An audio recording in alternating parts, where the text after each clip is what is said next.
இந்த 2021 இருந்து இப்ப 2025க்குள்ள லாக்டவுன் கொலைகள் எவ்வளவு தெரியுமா? விசாரணை என்ற பேர்ல இது வரைக்கும் மொத்தம் 24 கொலைகள் தமிழ்நாட்டில் மட்டும் நடந்திருக்கு. லாக்டவுன் கொலைகள் 24 கொலைகள் தமிழ்நாட்டில் நடந்திருக்கு. இதே போன முறை அதிமுக ஆட்சியில் இருந்தப்போ தூத்துக்குடியில அப்பாவும் வைத்தியும் கொண்ட போது வானத்துக்கும் பூமிக்கும் குதிச்சாங்க திமுக. இன்னைக்கு எங்க போயிருக்காங்க? யாரும் அதை பத்தி வாயே திறக்க மாட்டேங்கிறாங்க. கூட்டணியில் இருக்கிறவங்க பூ போட்டு போயிட்டாங்க. அதோட அவங்க வேலை முடிஞ்சது. ஏன் அன்னைக்கு அவ்வளவு தூரம் பேசினவங்க ஏன் இன்னைக்கு பேச மாட்டேங்கிறீங்க? கூட்டணி என்பதால அப்ப கூட்டணி தான் உங்களுக்கு முக்கியம், மக்கள் முக்கியம் இல்லையா? மக்கள் பிரச்சனை உங்களுக்கு முக்கியம் இல்லையா? இங்க உங்களுக்கு வாக்களித்த மக்கள் முக்கியம் இல்லையா என்ற கேள்வியை தமிழக அரசுக்கு நான் கேட்கிறேன். இன்னைக்கு பாருங்க, தமிழக அரசு முதல்வர் போன்ல பேசுறார். நானும் டிவியில பார்த்தேன். என்ன பேசினாரு? சாரிமா சாரிமான்றார். சாரிமா சாரிமான்னா செத்த பையன் வந்துடுவானா? சொல்லுங்க. சாரிமா சாரிமா. தைரியமா இருங்க, தைரியமா இருங்க. பையனை இழந்துட்டு நிக்கிறாங்க அந்த அம்மா. எங்க தைரியமா இருக்கிறது? எங்க தைரியமா இருக்கிறது? இருக்கிறது 2 புள்ள.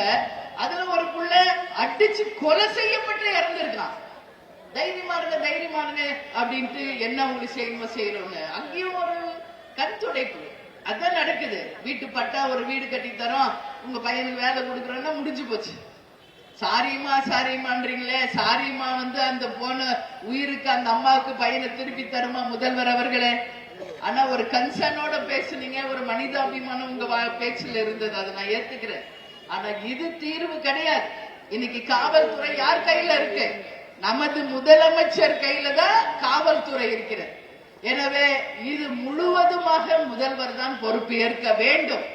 காவல்துறையை தன் கையில் வைத்திருக்கும் முழு பொறுப்பு ஸ்டாலின் அவர்களுக்கு தான்.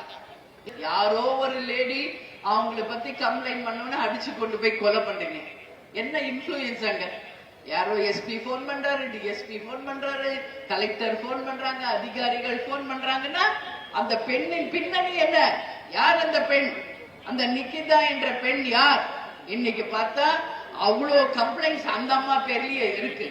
எனவே காவல்துறையும் நீதி அரசர்களையும் இங்க நான் கேட்டுக்கிறேன், முதலில் நீங்கள் விசாரிக்க வேண்டிய நபர் அந்த நிக்கிதா என்கின்ற பெண் தான் என்பதை இந்த நேரத்தில் நான் சொல்றேன். எதையோ சொல்லி அந்த அம்மா தப்பிச்சுட்டு போக முடியாது. அவங்க தானே கம்ப்ளைண்ட் பண்ணாங்க, அவங்கள கூப்பிட்டு விசாரிங்க. எங்க நீ நகை வச்ச, யார் திருடினா, எதுக்காக நீ அந்த பையன் மேல சந்தேகப்படுறீங்க என்பதை நிச்சயம் நீதி விசாரணை நடத்தணும். இன்னைக்கு எஸ்பி டிஎஸ்பில இருந்து எல்லாரையும் சஸ்பெண்ட் பண்ணிருக்காங்க. சஸ்பென்ஷன் தீர்வு கிடையாது. நிச்சயம் அந்த பையனுக்கு நியாயம் கிடைக்கணும், தீர்வு கிடைக்கணும் சொல்லி நான் கேட்டுக்கிறேன். இன்னைக்கு தமிழ்நாடு முழுக்க டாஸ்மாக் கடைகள், கள்ளச்சாராயம், போதை வஸ்துகள், கஞ்சா, மெத்தபெட்டமின், கொக்கைன் என்று இன்னைக்கு தமிழ்நாடே போதை நாடாக மாறிக்கிட்டு இருக்கிறது. இதையெல்லாம் தடுக்க வேண்டிய அரசு வேடிக்கை பார்த்து கொண்டிருக்கிறது. போனா உடனே ஒரு 2 சினிமாக்காரங்களை பிடிச்சு கைது பண்ணிட்டா அப்படியே கஞ்சாவை ஒழிச்சிட்ட மாதிரி. ஏன் வேற யாருமே கஞ்சா போதையில யூஸ் பண்ணலையா? இல்ல டாஸ்மாக் யூஸ் பண்ணலையா?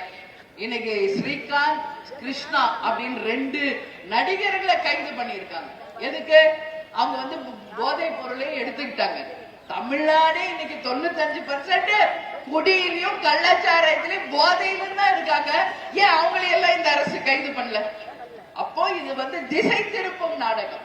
யாராவது ஒரு ஃபெமிலியர் ஃபேஸ் ஒரு 2 பேர் அரெஸ்ட் பண்ணிட்டா உடனே கஞ்சாவை அடைச்சிட்டோம்னு அர்த்தமா? வாங்க, தமிழ்நாடு முழுக்க முதல்வர் அவர்களே ஒண்ணுன்னு காமிக்கிறீங்க. தமிழகமே ஓரணியில திரளணும் மட்டும் ஒத்த விரல காமிக்கீங்கள, அதே மாதிரி நீங்க தமிழ்நாடு முழுக்க போய் ஆய்வு செய்யுங்க. எங்கெல்லாம் போதை இருக்கு, எங்கெல்லாம் கலாச்சாரம் இருக்கு, எங்கெல்லாம் டாஸ்மாக் இருக்குன்றத முதல்வர் ஆய்வு செய்யணும். ஓரணியில எல்லாம் திரளும், எல்லாம் மறுபடியும் எங்களுக்கு ஓட்டு போடுங்கன்னு கேக்குறீங்களே, அப்ப உங்கள் நோக்கம் என்ன? அடுத்த தேர்தலும் அடுத்த வெற்றியும் அடுத்த ஆட்சியும் தானே ஒழிய வாக்களித்த மக்களின் நிலையை பற்றி, இந்த தமிழக மக்களை பற்றி முதல்வருக்கு அக்கறை இல்லை என்பது தெளிவாக இதுல தெரிகிறது. பிளே ஸ்டோர் மற்றும் ஆப் ஸ்டோரில் இருந்து பாலிமர் செயலியை QR கோடு மூலம் பதிவிறக்கம் செய்யுங்கள். செய்திகளை உடனுக்குடன் பெறுங்கள்.